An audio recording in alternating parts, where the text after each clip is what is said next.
Salam sejahtera Malaysia, denyut nadi suara rakyat bergema di channel ini. Jangan lupa tekan butang subscribe, like dan share. Malaysia kita punya, cintai Malaysiaku, kita jaga kita.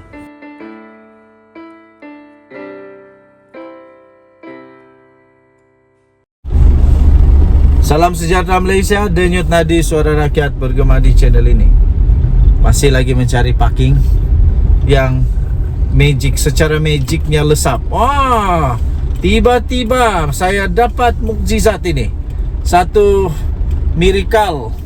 Ada parking kosong. Yahoo. Okey, so parking dulu.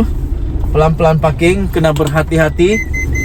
Apa yang pasti yang saya ingin kongsikan kepada tuan-tuan dan puan-puan sebentar lagi adalah tentang satu berita yang amat mengejutkan dan saya pun tak sangka bahawa benda itu ada, iaitu sebanyak 70 bilion dilaporkan lesap. Banyak nih. Tidak pasti hilang mana 70 bilion ini, tapi tunggu, saya akan kongsikan kepada anda di manakah hilangnya 70 bilion ini. Ini memang cabaran parking lah. Dah lah sempit. Okey, 70 bilion lesap. Najib Razak baru beberapa bilion saja. Yang ini tuan-tuan dan puan-puan, 70 bilion lesap, dilaporkan lesap. Siapa saja yang melakukan ini memang hebat ini. Kerana Najib punya kes baru berapa bilion, si Jolo punya kes baru berapa bilion. Tapi yang ini kes ini lesap 70 bilion ringgit Malaysia. Gila, banyak. Nak buat apa dengan duit itu? Lesap apa sebenarnya? Campin juga saya buat parking ini. Sebenarnya saya pandai juga memakai ini. Dah berjaya parking. Lulus. Okey, lulus parking. Okey, dah berjaya parking.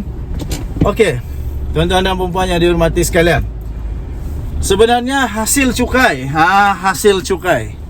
hasil cukai 70 bilion ringgit Malaysia lesap akibat ekonomi bayangan. Itu sebenarnya yang terjadi. Negara dianggarkan kehilangan kira-kira 70 bilion ringgit setiap tahun dalam bentuk hasil cukai daripada aktiviti perniagaan yang tidak didaftarkan dan kegiatan haram, dikenali sebagai ekonomi bayangan. 70 bilion. Jumlah itu adalah kira-kira 20% daripada anggaran keseluruhan pendapatan ekonomi bayangan, bernilai 350 bilion setahun. Nilai itu adalah 30% daripada keluaran dalam negara kasar KDNK. Ekonomi bayangan yang turut dikenali sebagai ekonomi bawah tanah berkait dengan hasil kegiatan jenayah seperti penyeludupan tembakau, dadah, pelacuran, perjudian, pemalsuan pasport serta pemerdagangan manusia. Ia juga termasuk daripada sektor formal tidak didaftarkan seperti perniagaan dalam talian, pempengaruh, urus niaga tunai tanpa rekod atau cash ekonomi, dan pekerja sambilan yang tidak melaporkan pendapatan kepada lembaga hasil dalam negeri LHDN.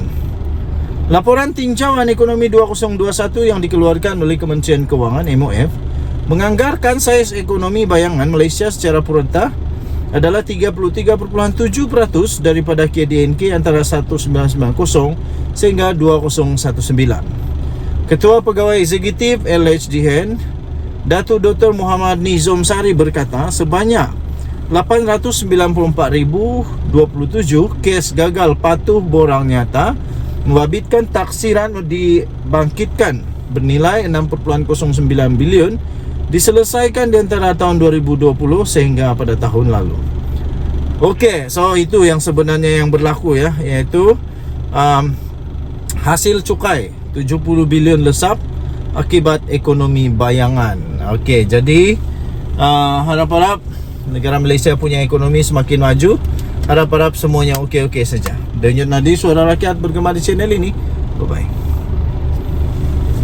Bye-bye Malaysia. Salam sejahtera Malaysia, Denyut Nadi Suara Rakyat bergema di channel ini. Inilah pengalaman paling seronok dalam setiap manusia yang ada kereta. Mencari parking di mana? Di hospital. Parking di hospital memang parah. Susah cari parking. Ini saya rasa kali ke 18 juta sudah saya pusing-pusing. Tapi biasalah, kena bersabar, banyakkan bersabar. Tapi kita akan pasti dapat jumpa juga. Pelan-pelan, bersabar, hati-hati. Okey, isu tentang rayuan Datuk Seri Najib Tun Razak yang masih sampai sekarang ini masih menjadi misteri. Tetapi akhirnya satu demi satu dirungkaikan sebab musabab mengapa Najib Razak belum lagi diampuni, belum lagi dibincangkan dan sebagainya. Kali ini tuan-tuan dan puan yang dihormati sekalian, seorang seorang peguam kanan yang amat berpengalaman di Malaysia pula tampil memberikan penjelasan, tampil memberikan kenapa sebab musabab yang paling betul, paling logik mengapa Najib masih belum lagi dapat dibincangkan dia punya pengampunan. Rupanya begini ya, rayuan pengampunan Najib tak dibincang sebab perlu ikut giliran. Itu kata peguam kanan yang sangat terkenal di seluruh Malaysia, iaitu Hanif Katri, Muhammad Hanif Katri. Menurutnya, sekiranya permohonan pertama yang dilakukan oleh Najib pada 2 September yang lalu ditolak atau tidak dilayan, beliau masih boleh membuat permohonan semula untuk kali kedua. Beliau masih lagi boleh membuat permohonan kedua untuk kali kedua sekiranya permohonan yang pertama itu ditolak atau tidak dilayan. Jadi peguam kanan yang terkenal di seluruh Malaysia, saya fikir untuk semua yang memang suka ikut perkembangan politik, terutamanya Tun Mahathir, mereka kenal siapa ini Muhammad Hanif Katri.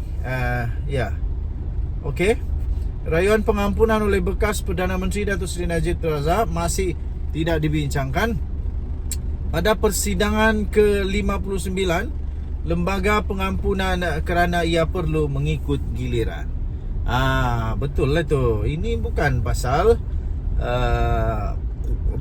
salah guna kuasa kah, dendam politik kah, bukan. Tapi ini sebenarnya kerana ikut giliran lah. Ikut turn lah. Peguam kanan Muhammad Katri Abdullah berkata, ini kerana masih terdapat banyak lagi sebenarnya permohonan pengampunan lain yang perlu dibincangkan oleh lembaga tersebut. Jadi ikut turn lah. Ikutan siapa yang dulu, siapa yang ke belakang.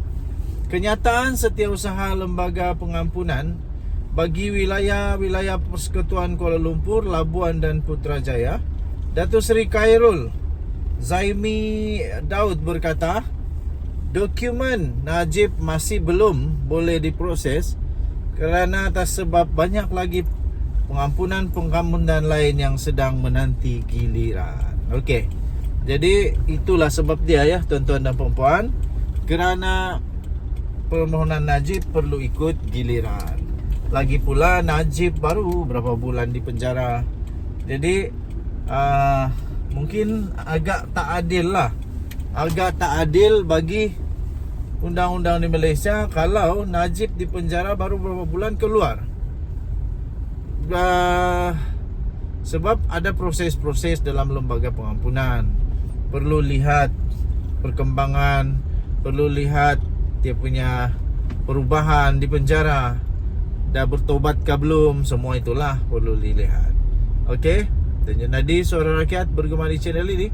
Jangan lupa untuk tekan butang subscribe, like dan share. Malaysia kita punya, cintai Malaysia aku, kita jaga kita. Saya pusing-pusing jurus cari parking, mana tahu nanti pusingan ke 18 juta saya dapat sudah parking, syukur.